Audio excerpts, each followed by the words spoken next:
Welcome to Beyond the Set, a show where we take an inside look at various productions taking place in the city of St. Charles. On this edition of Beyond the Set, we will be taking a behind-the-scenes look at the Riverside Shakespeare Theater Company's production of Taming of the Shrew. Joining us will be director John Elkins.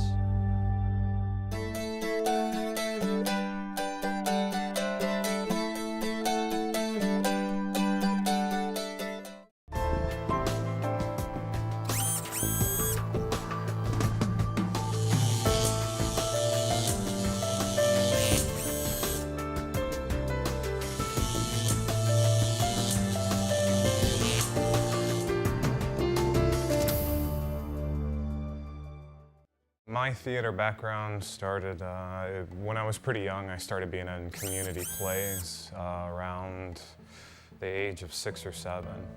And that was down when I lived in Louisiana. And I loved performing.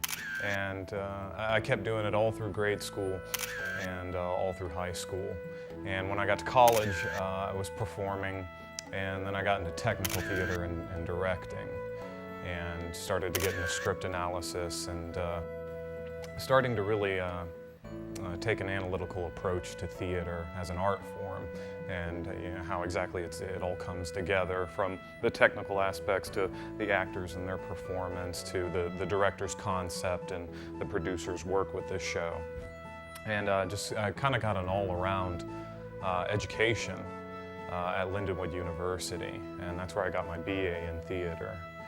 And after I got out of college, I came back and I got an MFA in education, and I'm trying to be a theater teacher.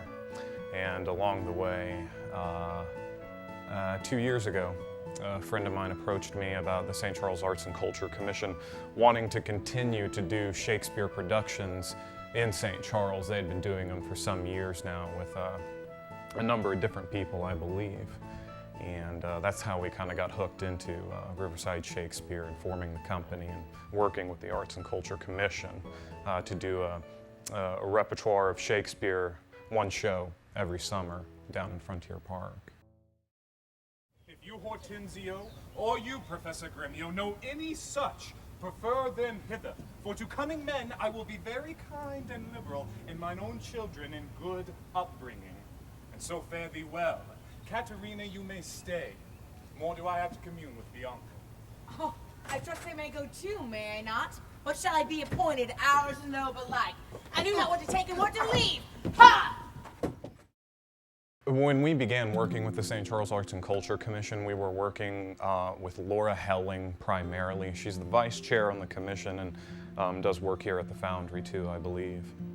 Laura got in touch with us, and the whole concept for Riverside Shakespeare kind of grew out of the situation that we were in, where the Arts and Culture Commission had this grant.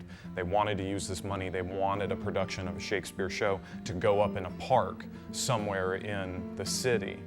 And as we began to conceptualize how we were going to do the whole thing, forming our own nonprofit theater company to work with the commission to bring the production together was how it all kind of panned out. And when we were forming the company, we were trying to think of what were the basic principles of it, what was our mission statement, and we were like, well, what is our company all about?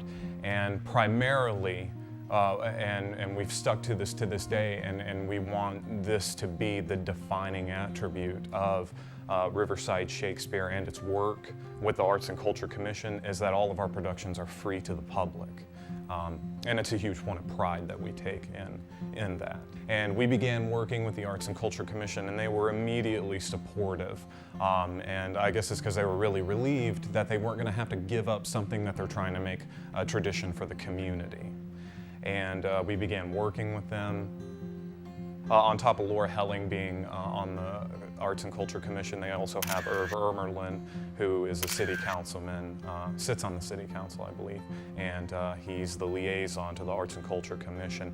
And Irv was great. He gave us lumber, he gave us trailers for the actors, and his help has been indispensable, along with Laura Hellings and Bob Utt, very supportive in getting us exposed to the community, and if we had a problem, Bob always had a great idea and was always willing to help us.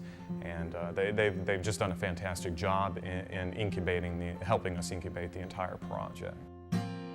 Let me be so bold as to ask you, did you yet ever see Baptista's daughter? No, but here I do that he hath two, the one as famous for her scolding tongue as the other for her beauteous modesty. Sir, the first's for me. Let her go by. Yea, leave that labor to great Hercules. Sir, understand you this of me in sooth. The youngest daughter whom you hearken for, her father keeps from all access of suitors, and will not promise her unto any man until the elder sister first be wed. Then the younger is free, and not before.